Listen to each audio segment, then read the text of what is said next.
So we're doing this podcast and we don't know really what we're going to talk about. Well, we do. We're going to talk about barbering, but we're not sure where it's going to go because me and you are better when we just go on a mish. Pity we didn't have a bottle of wine. That would have been all right, wouldn't it? It would have been.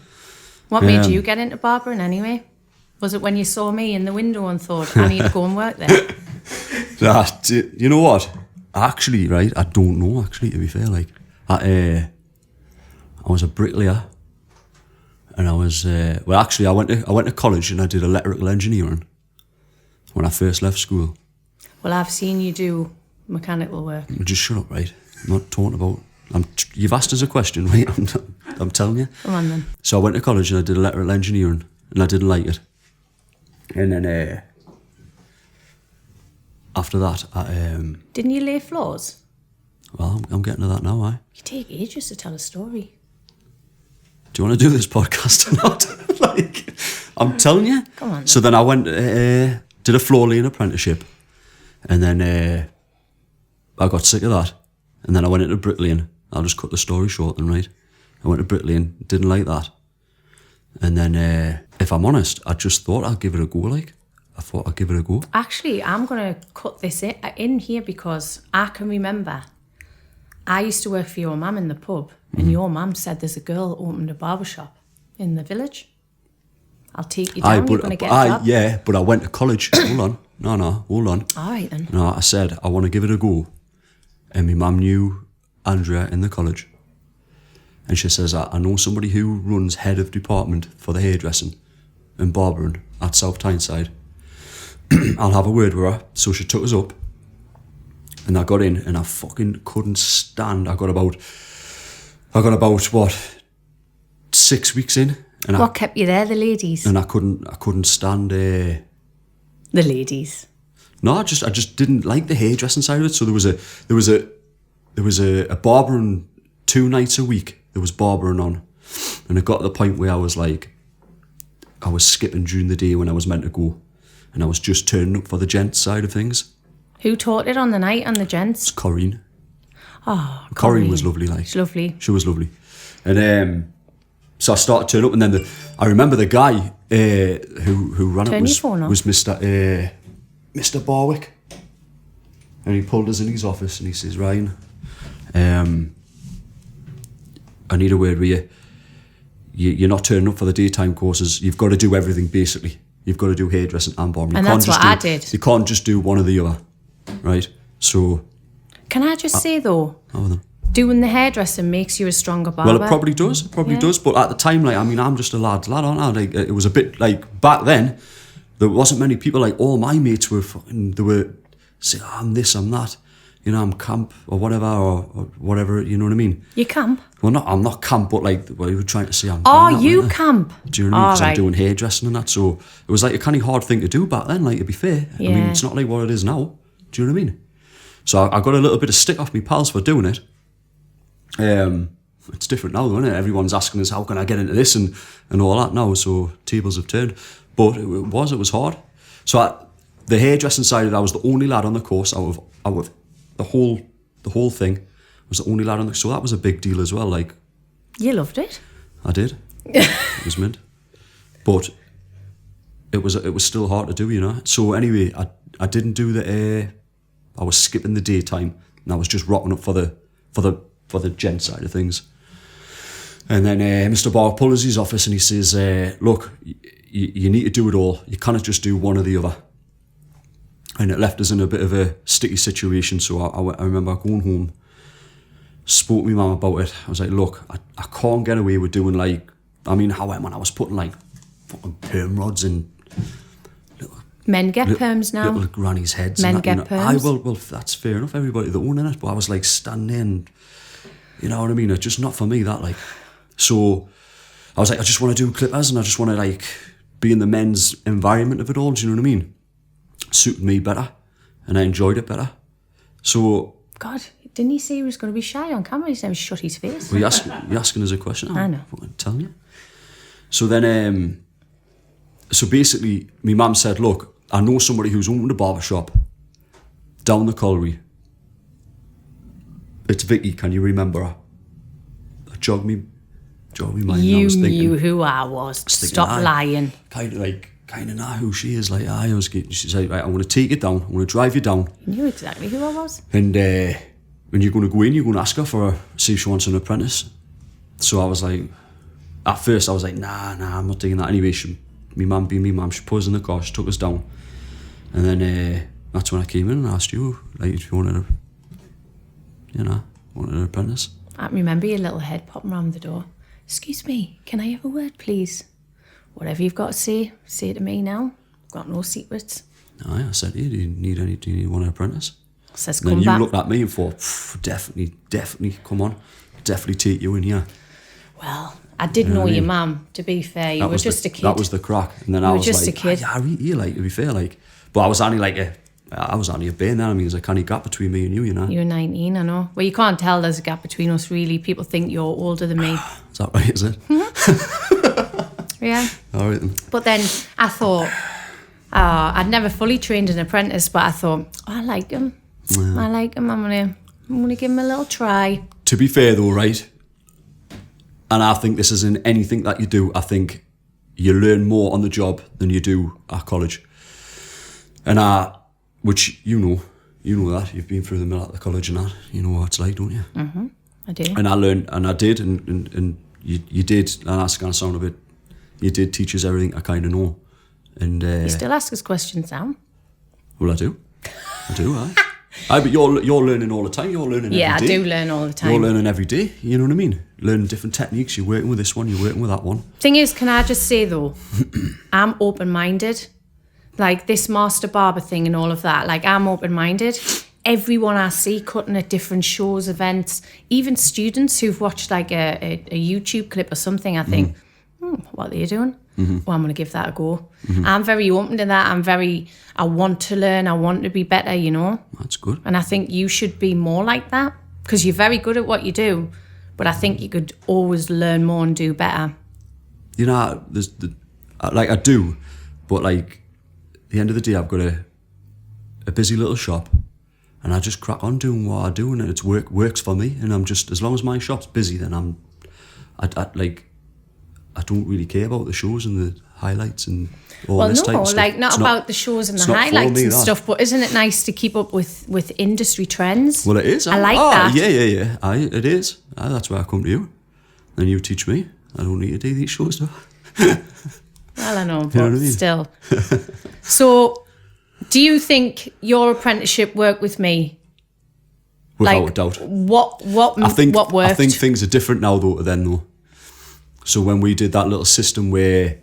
The conveyor system. So I like kind of started a client off for you and put the back and sides in and tapered the edges and all that type of stuff. And then... So the way that I used to think is, right, so I've based the academy on this. You learn things bit by bit. Mm-hmm. So I used to think, right, I'm taking Ryan on, I've paid his wage, I'm paying your wage. How can I make you work for your money?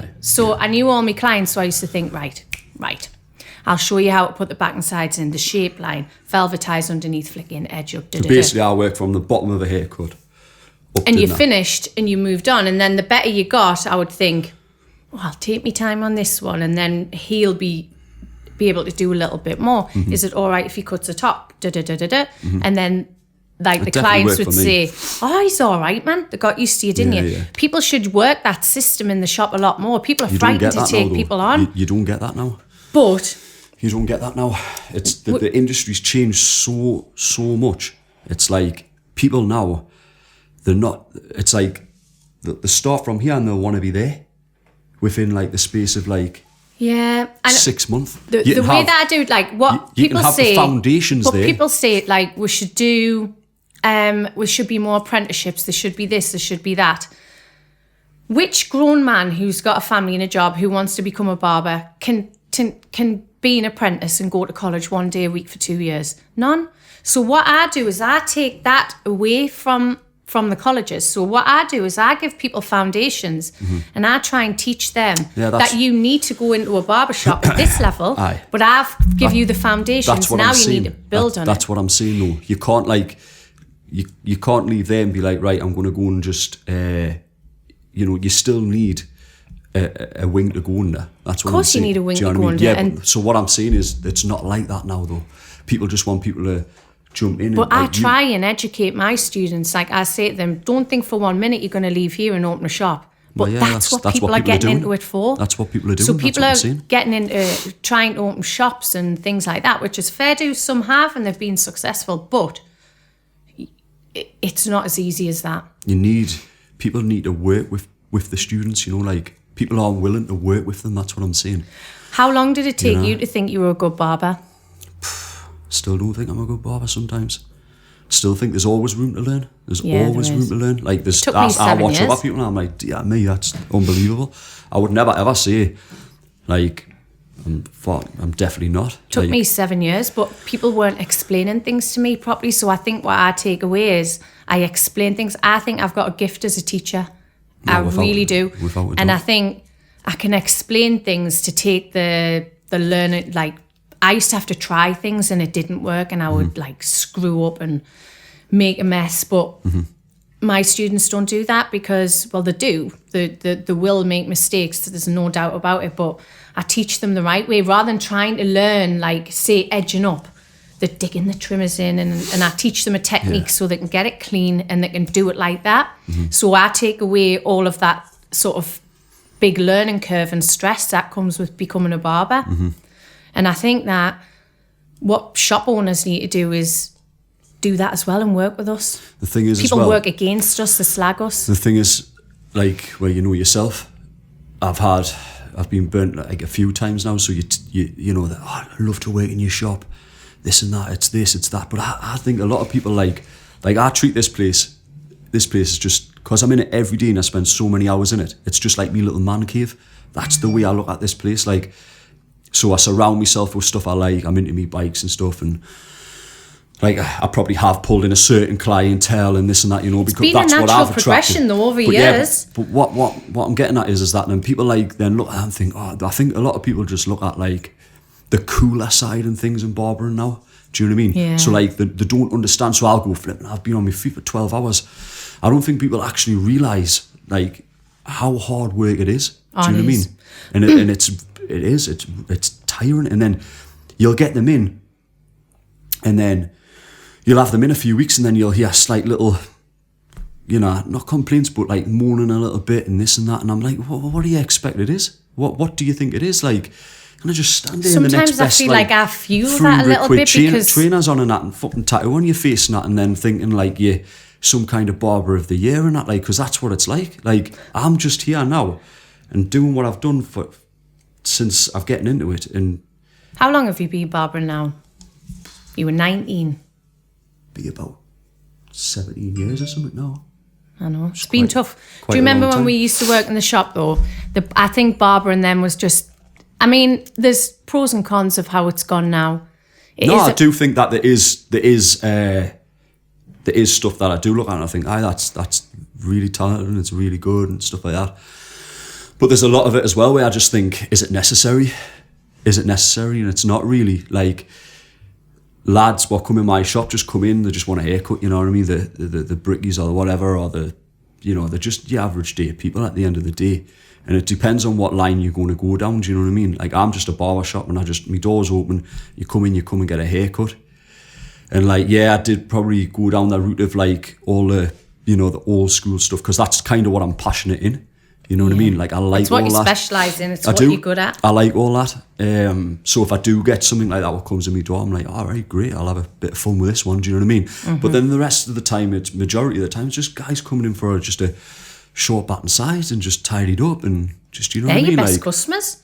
they're They're my bread and butter, right? Exactly. They're I've coming had in every day. customers follow me from the colliery and they come in the academy now because they know that I know them, I know the hair. And that's where it comes to, like, sometimes it's more than just a haircut, you know what I mean? It is, you build friendships. In here, like, I've got friendships, like, people who I've knocked about with people who I never thought I would outside of the shop. Like, they started off being a customer and now, like, I class some of them as my best pals, you know what I mean? Like, and that to me I remember Gary Baxter coming in down the yeah, colliery yeah. and we got He's mates like and we fixed me car. It's one of my best pals now, you know what I mean? I know. And but Why would he that's turn what off? that's what it's all about, right? That's what it's all about. I'm sorry, I'm So rude on eBay. popular today, like. Popular.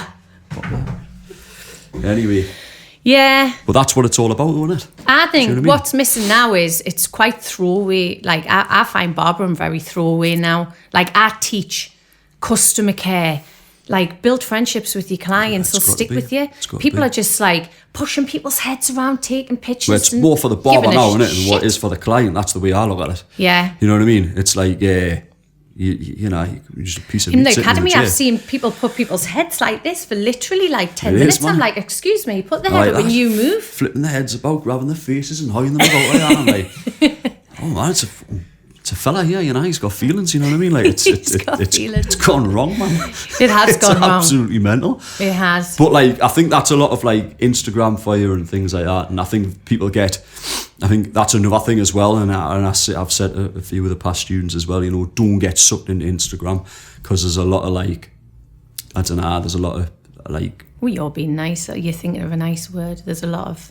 I'm trying to be on my best behaviour. Just say like. it. But there's just a lot of shite in there. There's a lot of like Photoshop shit and you know what I mean. Like there's but people who are getting into the industry think that's the way it needs to be, you know. And this is what I'm frightened of because that's how much it's changing. You know what I mean? It is. So they don't look at it like we look at it. You know, like a guy comes in my shop, I'm like, "You're all right, mate." You make them feel welcome for coming in that shop. You know what I mean? Like, and then the next time you're like, you know what, them lads are sound in there. Like you look after you and give them a good haircut, but. There's a lot of people now that's about them. It's about them in the social media presence these days. And I think like fair enough, like I do social media, which I was never a one for social media, to be fair, which you know that. But Who helped you get into that, do you think? that's probably you really, like. But I use it, I don't let it use me, you know what I mean? Yeah. And like, you can get sucked into it. I've seen you sucked into and it. to be fair, no, you haven't, like. I have. You haven't, like. I have. You definitely haven't. Do you remember when you were going through that thing with fading years ago and you'd seen like putting lines in, bouncing, skipping guards, and you were done in, weren't you? That was just because I was curious on how people were getting their haircuts like that. I mean, I clip over combed everything. So going back in like, 2013, 14, 15 even, I was clipper over combing all my work. That's all I used to do. Used to clip over. But that's the way we used to do it. I probably did get like, how are these guys doing that? Do you know what I mean? But then when I worked like shows like where I work, what was it called with Paul and all that, and Brad? Oh, the tattoo convention. It was it was the Barber Expo. Oh, It was called or something they called it down in London Tattoo Convention. It wasn't. It was Brighton that. Oh, Brighton. That was Brighton. Mm-hmm. And I remember, like, I never used to use a hairdryer, man. Remember that? Honestly, style everything listen? in. Can I just say this? And right? I went down. You're not even letting me speak here. I know, because I'm just trying. Freaking hell. Hurry up. Do you remember though when you were in that corner section and you pointed and he went to me? He went, seeing that there? He went, I've put a hairdryer there, right? I've got one set of clippers, a couple of sets of scissors and combs, and that hairdryer. What am I gonna do? I was like, use it. And he was like, I don't know how to. But like, what it was like it hung there and you didn't use it all day and you were chuffed. These guys rocked up, people who off social media, this and that, and I was looking at some of these guys, like, and they were getting the setups out, like, and I was thinking, fuck, dear me, it's like there's about 15 sets of clippers and that, and fucking used to stress you out though, 4 didn't sets it? of scissors and that, and thinners and this and that, and fucking full on workshop. Yeah. Didn't you have a set of trimmers and I had like me thinners. I had a pair of probably a pair of scissors that I gave you. pair of scissors, probably nicked off your section or something. And then I had a hairdryer which I never used, which I kept looking at and shitting myself because I was thinking, I'm fucking working with the boys here, like I'm working with the boys. And You used to ring me and stuff, didn't you? Text us stressed. And then I had a brush. A brush? And so was that my brush? My section was like this. It was tiny. But you know what? It was the best thing I ever did because it took us out of my comfort zone. And I remember looking at other people's work and thinking, wow, that's amazing. But then what was surprisingly was I was getting people coming up with my work. and Yeah, saying, like "How someone have you said done to that?" me, like, I think I need to up my clipper game looking at Ryan. So like that made us feel really like kind of, all right, cool. So basically, what I really enjoyed that experience was, I was like shitting myself at first because I was thinking, fucking hell, these are amazing and that and whatever. But you were amazing. But then everybody was learning off each other, so it was great. Do you know what I mean? So I really relaxed into that event and. Didn't you used to get stressed out when you did things, though? Do you remember when you're on the train to London and you rang us from the train and you were like, I think I might just get off and come straight home, Vikki. I don't like it. I didn't want to date, did I? Didn't I make you do everything? I suppose you did push us into a lot of it. Like, I used to see you bloody doing it. You're doing it. You did, and he was like, oh, I don't want to do it. But then, you know, like, I made really good connections. Like, we made good friends. Got in with some brilliant people down there, like Brad. I really respect Brad. Brad. Oh, yeah, I think he's phenomenal. He's unbelievable. Probably one of the best barbers I know, and I still say that to this day. I think he's absolutely unbelievable. Well, I always say he's my favourite neo-traditional. I get a bit gutted, like, because I don't. Putting in. No, I'm just saying because I'm just talking about what I think of Brad. Like, I think a lot of Brad. Like, I think he's the most super talented. Neo-traditional. He like combines hairdressing and barbering, and his work is just it's unbelievable, impeccable. And he's a lovely person. He is. He's mid. And what I like about him as well, like when we were doing all that, I'd like to think because when going back then, what 2000 was about 13, wasn't it? 2012, 2013. 13, because Sonny was little. There was nobody doing pop-up barbershops and that. Well, I didn't know anybody doing pop-up barbershops. Paul Hewitt and Brad, they basically started that. But to be fair, before I knew Paul and Brad and any of that, I used to look at a lot of the stuff in America, and I used to always I know you used to show me all the time, and I used to always see, like, there was a barber shop called The Proper, and that's where it started for me. And I used to watch The Proper on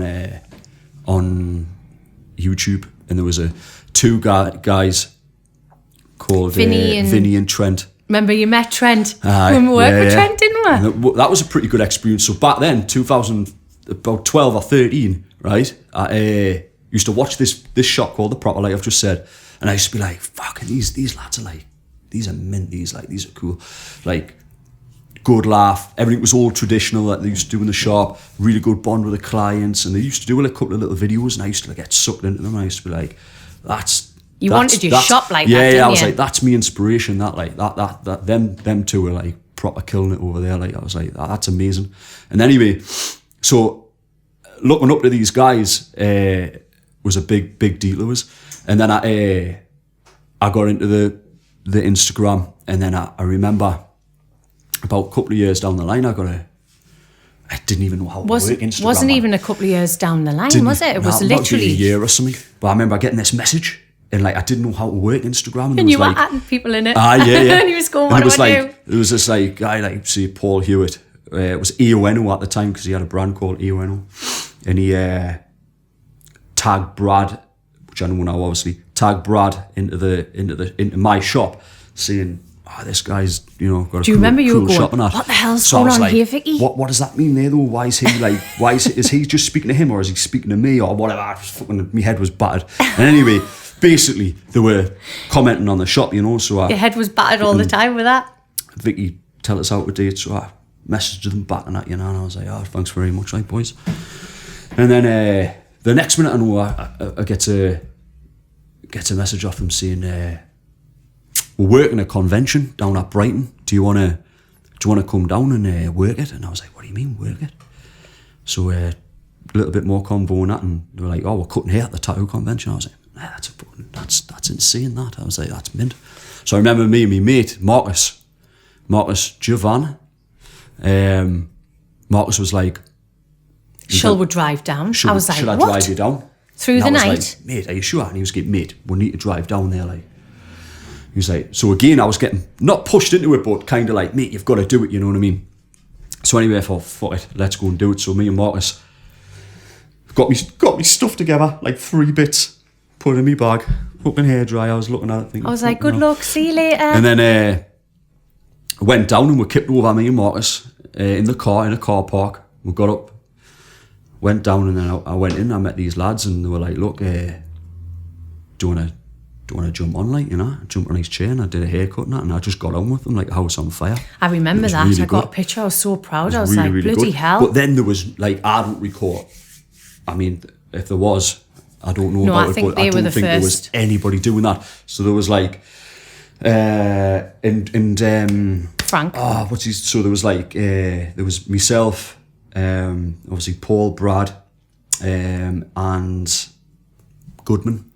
Oh, Ben. Ben Goodman. Yeah, And Ben worked for Paul at the time, didn't Ben worked for Paul. He was a lovely lad as well, which I think he's doing very, very well in his own right now. And he just gets his head down on with and it works. and does Really the job, talented. like. And I don't think there was anybody doing it, and it was something new, and it was something kind of like, this is awesome. I actually believe that has kicked off this whole. And If you let us speak, yeah. because I feel like I need to get this point across. How are them? So, I believe that this hype of barbering was created by that group.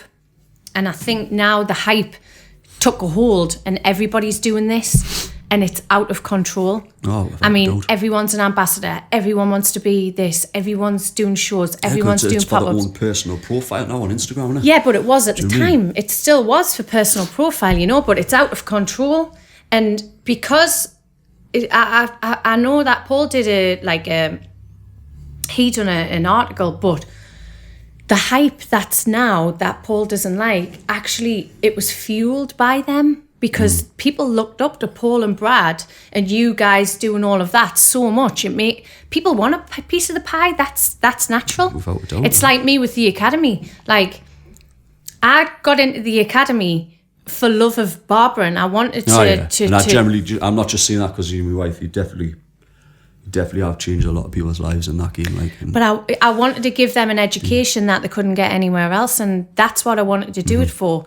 And financial gain didn't come. Like, I was just slotting people in as and when. I couldn't make any money. And what people don't know is, for all people see the outside that we're doing well and when money's coming in, like, I had to take a personal loan out to keep that academy going. Well, you know that. I told you when you were going ballistic, but I had people's wages to pay and I had to restructure the academy as a business because I wasn't running it as a business, was I really? No.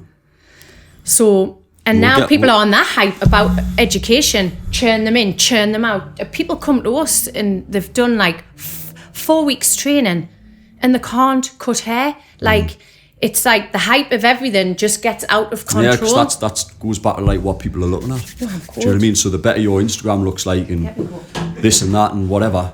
You do something well and it's natural for people to jump on the hype. That's just a natural progression for people. But because the industry's so big right now, it's out of control with everything. Yeah.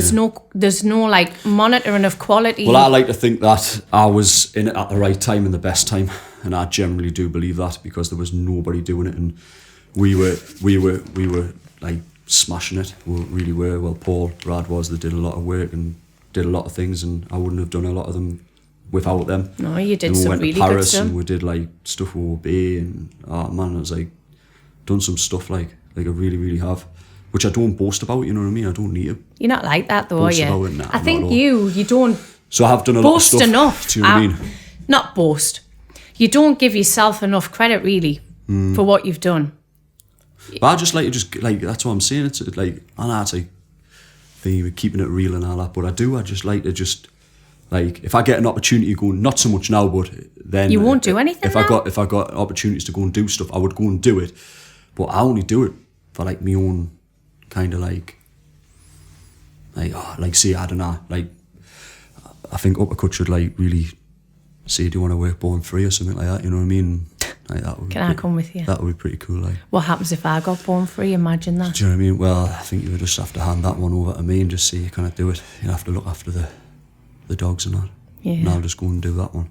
That would, yeah. Do you know what I mean? But like stuff like that, then it's great, innit? You know what I mean? Because you. Oh, yeah. I tell you as well, from working those conventions and stuff, because you forget I actually used to come and work with you. Yeah, you did. So it's not all about you, right? No, it's definitely not. All right. I would So definitely. this podcast isn't about your life. No, it's not. It's about barbering in our life.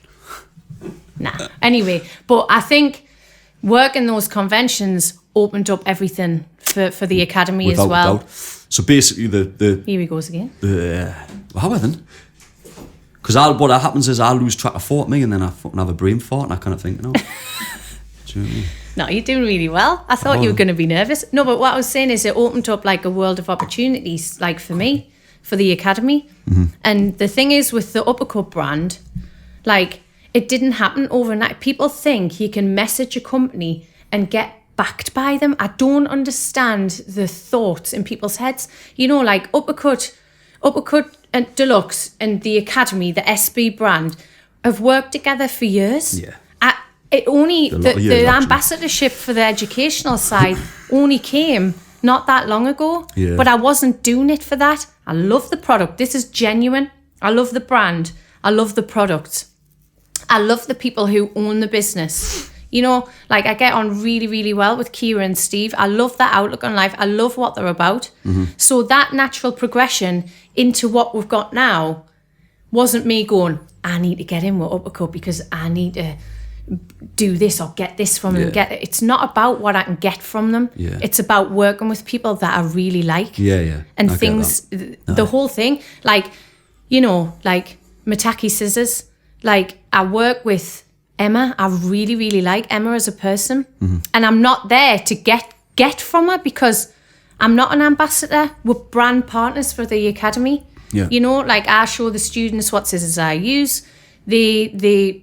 If they like them, we use the discount for them. You know, that is great for our students, but it's also, that wasn't overnight either. No. Everything that I've done hasn't been overnight. And then you get people who just think they can message and try and get in with brands that we've spent years building relationships with.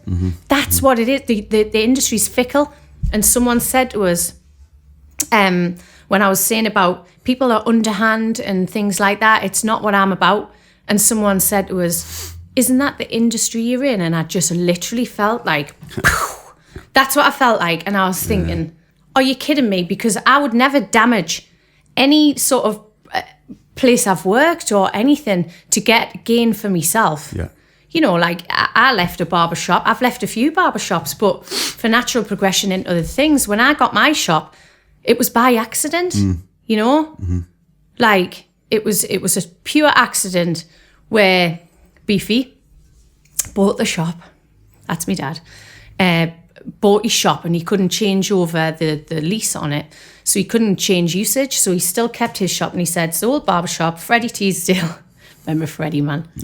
Freddie Teasdale. Go in with your clippers, see what happens.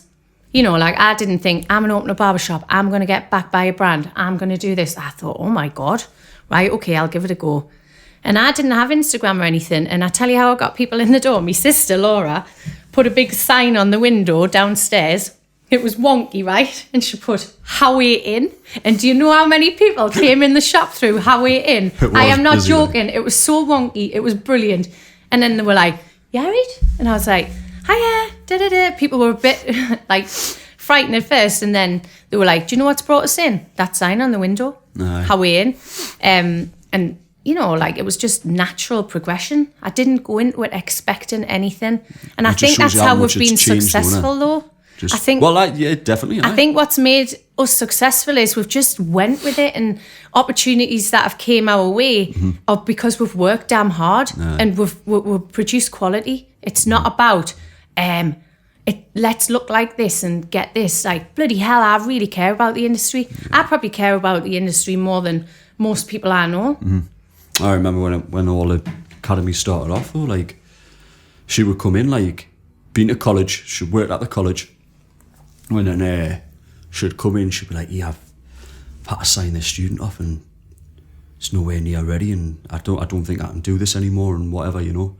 Now that I understand it, it's kind of like basically they go through the college, they sign them off, they get the funding, and happy days for the got college. to. Fuck you, do you know what I mean? Doesn't matter wait. Doesn't matter. Anyone who's doesn't matter where watching you go. this that I work with at the college, can I just say though, I work with some very talented teachers at the college, from beauty to hair. But that was the way it was. Barbering. Like, yeah, it was really hard. It was hard. Whether people like that or not. I still give the students a lot. Like, do you know, like, I get exhausted because I don't just teach them, like, I take on their personal problems. I'm so tuned into people. I'm a people's person. Like, I know it's mental, but I pick up on vibes. If I walk in that academy, I know everybody. Like, I don't need to write down, oh, so-and-so struggling with this. So I know he needs to work on that day. That's what the best thing about it is, though, isn't it? It's personal.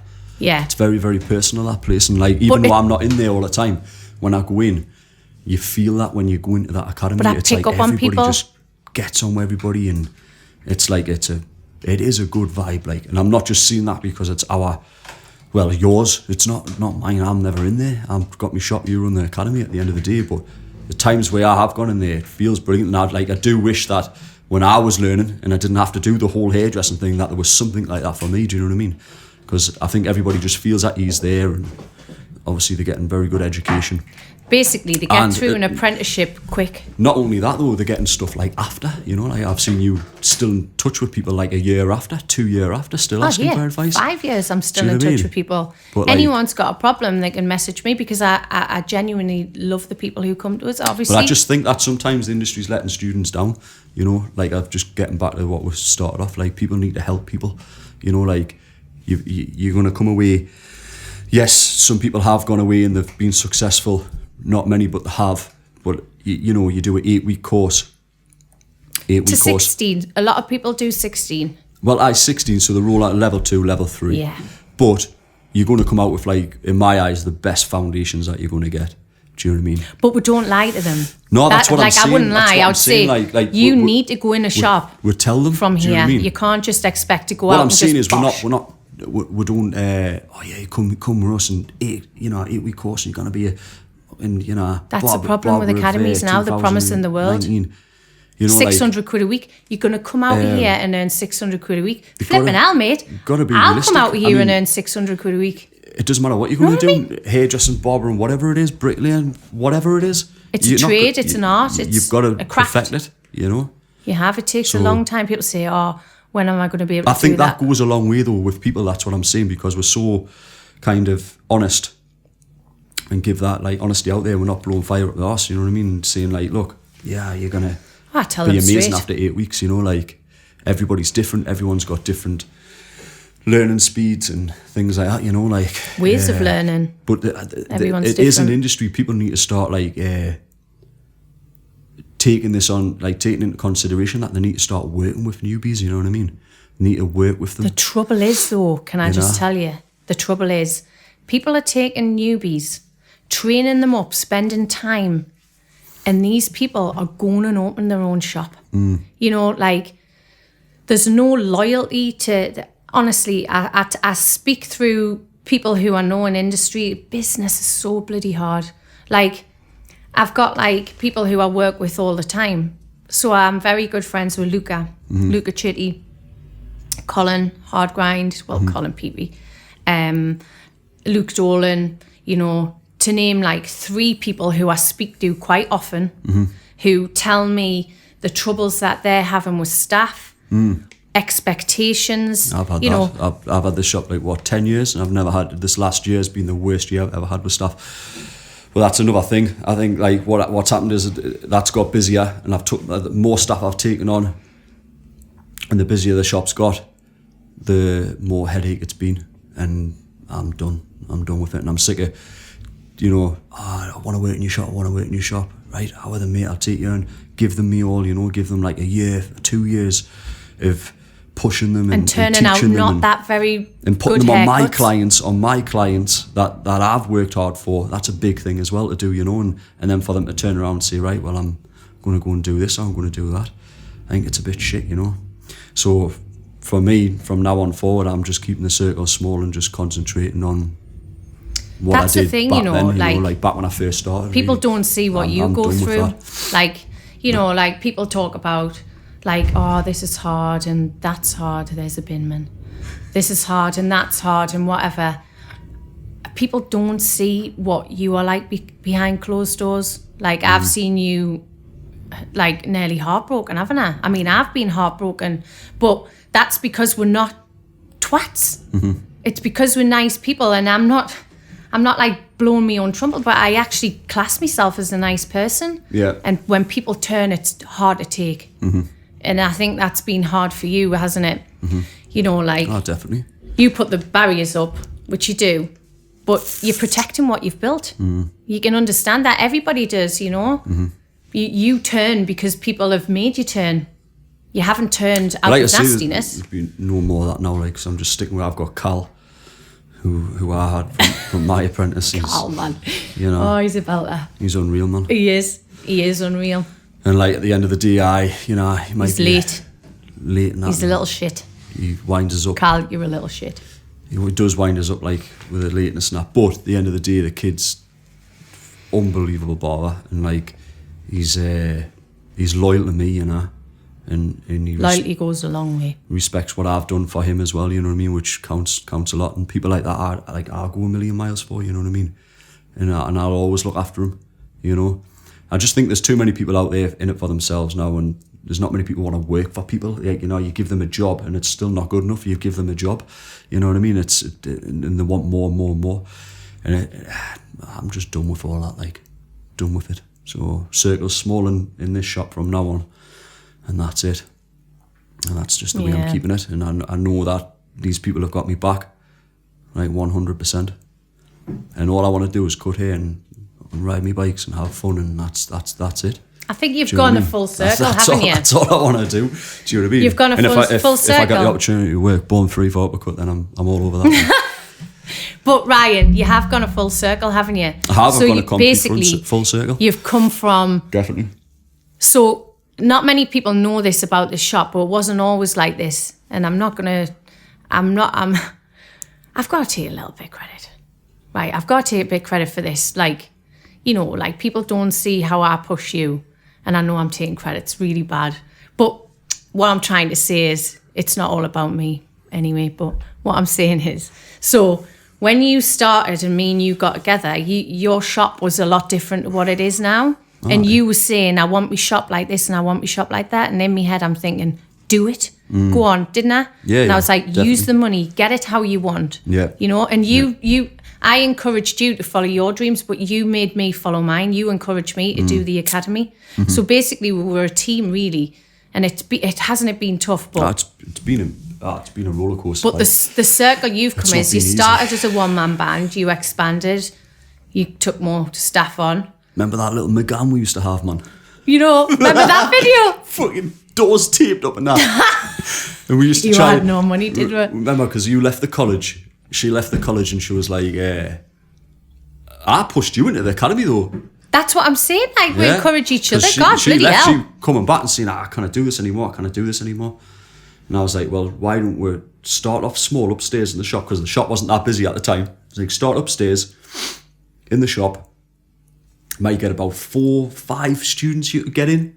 Let's just see how it goes. Anyway, that was a big step because you were losing a bit of money there at the time. I was like messaging people, trying to get people to come. Eventually, we got like a few people in, and then it cut long story short, that kind of got a little bit busier, but my shop was getting busier. Yeah. So I was like, I'm going to need upstairs in my shop, Vikki. You need to it got her a point now where it was like, she was turning people away, I kind of fit you in. And then it got to the point where I was like, look, this is either going to have to go, you're going to have to either go big or go home with this. Do you remember Ian? Ian. Yeah, and when you got in with him, he was like a kind of a business advisor. Yeah. Oh, absolutely brilliant. And he was like, I saw this property and all that. And I was going to Ryan, no way. We had a baby. We had 2 kids. At the time, right? People don't know this about us. We didn't have a penny. We didn't have a pot to piss in. So I would go to my mum's house and she would give us bags of shopping. Didn't she? But we used to split the money in envelopes, man. So we used to be like, come back, right, and I used to go, right, I've made this week, put it on my bed like that. And she would go, right, well, that's shopping, that's that. And I swear to God, I used to get the end and I'd be like, what, fucking 40 quid? It lasts us all year. I was like, fuck this. Absolutely fucking crazy. But do you remember though? And I used to go, right. We used to live along the road from Morrison's, didn't we? And I used to say, right, £5. Feed everybody on a £5. I used to say, how do you feed a family for a £5? Now go, right, I'm going. Used to do a deals. It was like kids ate free. So we were at Morrison's Cafe. There's still no us in there. Aye. We're going, she's like, how's the kids? Kids all eat free, I do that. Champion. Get them all in. checking the forks for food on and stuff. Oh God, yes, I can't do that. But then remember, like we would get like eggs, chips, bread, and I would go in the whoopsie aisle and see what we could get. And they were the best times though, weren't they? We've really struggled. We had the McGann. It was absolute crap. McGann, man. Remember when I left the handbrake off and I came out the front of the street, right? I got the shopping out, right? I put the shopping in like that on the bench and all that, and there was a knock on the door. There was a woman in her dressing gown. She's like, Ryan. I said, yeah, is everything all right? She's like, yeah, everything's fine for me. She says, but your McGann's halfway down the street there, and it was down the street up onto somebody's drive, wasn't it? Honestly, left the handbrake I hated it that much. I nearly rammed it into a wall. I was like, I can't drive this. It did the job though, didn't it? Hey, it did us. Did the job, like. We did all right. Did the job. And then I sent you for a family car and you come back with an Astra GT something. And then we couldn't get in the back. The kids were like this. And I was like, it's supposed to be a family car, Ryan. It's nice, wasn't it? Yeah, it was cute. So education. So I think really like the structure that I've got in place is right for education. And I think it's amazing. Setting the education back to basics is where we need to be. Mm-hmm. You know, there's that many academies popping up. I think I'll bloody end up doing consultancy because it's really difficult. People don't realise what it's like. But, you know, like education, I feel like I need to strip everything back to basics. Mm-hmm. I might even think about doing some videos, you know. Well, I was talking about, was it Ollie? I was talking to Ollie about it, and I think it's a really good idea. Like, kind of, yeah, you've got like loads of stuff on, like how to do, you know, styling and more kind of in-depth stuff, more for the more experienced barber. But I think there's definitely something there for beginners. The right down of where you would actually start. I think that's off, what we specialise in, isn't it? Though getting people from foundations, holding scissors, just a really clippers. solid foundation. So we get them. They can't even hold scissors. They haven't got any technique. They don't know what they're doing. From that to what were them fades like I was sending you of me students? Ridiculous. It's like crazy. My students were fading better than me. Like what the hell? Me and Shay are literally looking, thinking, what are we creating here? Like these students are doing it better than us. Like really, really good. But not only that, scissor work is really weak at the minute within the barbering trade. Mm-hmm. I really feel like scissor work is failing because of fading. Aye, people are more interested in fading. So this whole new thing about like, you know, like this whole disconnection and that. Can I just say, I actually think it's come about because people don't know how to connect haircuts. I honestly have watched like, I never judge people, but I'm thinking we need to like Barbertown work, like Worcester.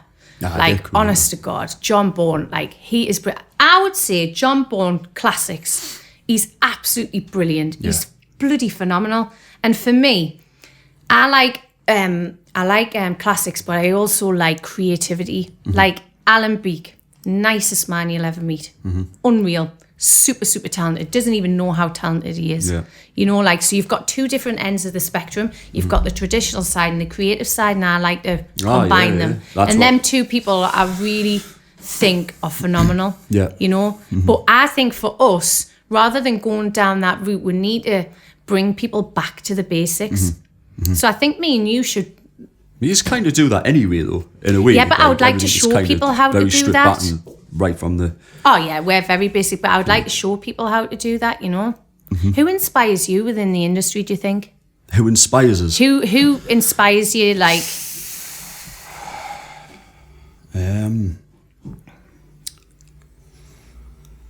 Who inspires us? There's a guy at the minute, he's got a barbershop in America called Black Door Co, who I've been watching quite a bit. And he's pretty fucking cool, like. Is he? Yeah, his work is unbelievable. Anyone in this country? If I'm honest with you, know what I'm like on social media, to be fair. Kind of take a blind eye to it, really, if I'm honest. Like, that's probably been a bit ignorant, but... So disappointed. I think, but I can't see you, can I? Well, do I not inspire you? You inspire me. I do look at some of your stuff though, and I think, flipping hell, I should have done that. Like I will admit that. Like I have, which you know, and I say, Vikki, can you show us this and can you show us that? But to be honest, we don't really get much time together. You know what I mean? Tell you what, though, I will say when I watch you work, I couldn't do what you do. Like I would say you're an all-round person though. You're very like kind of creative, like you've just said, and kind of, you know, like you're very creative. People do say to me, who's the best? Stuck in my ways a little bit. I know I can. Like if I wanted to. When you just pick the sections up, you're like, I don't know what I'm doing. The best. Can I just say the best thing I've ever seen you do?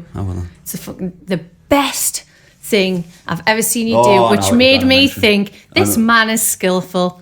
It's like me and you were downstairs, I was having a cuppa and stuff, and I was watching him, and then this guy come in with long hair. Now, long hair, I would do like section off, and I wouldn't section fully off, but you know, like I'm quite clean the way I work. And you bloody just started picking it up like this with your scissor over comb. And I was thinking, I just took it off. What the hell is he doing? It actually was a good haircut, to be fair.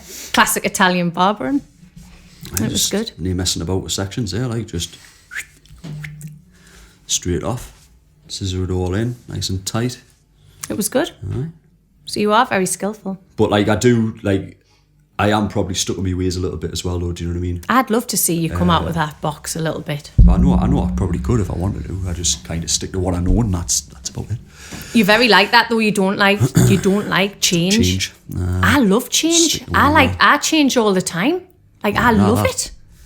I change my style. I change my work. I love change. Like I don't fear it. You know, like I've lost like staff who've been with me from the beginning, and rather than, oh my god, what am I going to do? Everything happens for a reason, doesn't it? With that side of things. But like I have like had big changes in the academy, but I never fear it. I just think everything happens for a reason. Like I'll deal with this, and I'll come out stronger. So I like changing all the aspects of my life. I think it gives you that push. Yeah. You need to come out. I'd like to see you doing some spicy stuff. I think I might film you doing that. I'll do whatever sits in my chair, to be fair. I just don't really post about it as much and that, you know what I mean, the way people do now. But I will, like with a classic, or you know what I mean. Do you think we could work in the same shop together? I think them haircuts will never die. Do you know what I mean? Like they'll never ever die. Them haircuts, all your classics, all your hard parts, pompadours, all this type of stuff. They'll never ever die. Of course they'll not. They'll always be around. Do you think we should work? Do you think me and you could go back to working together? You never get a haircut looking as talking smart over as us. Doesn't he do this all the time? Whereas you get somebody with fucking fringe there and then another bit there, gel there, like that. I mean, like, yeah, you've been creative, but when that kid gets up tomorrow for work, he ain't gonna be styling his hair like that, is he?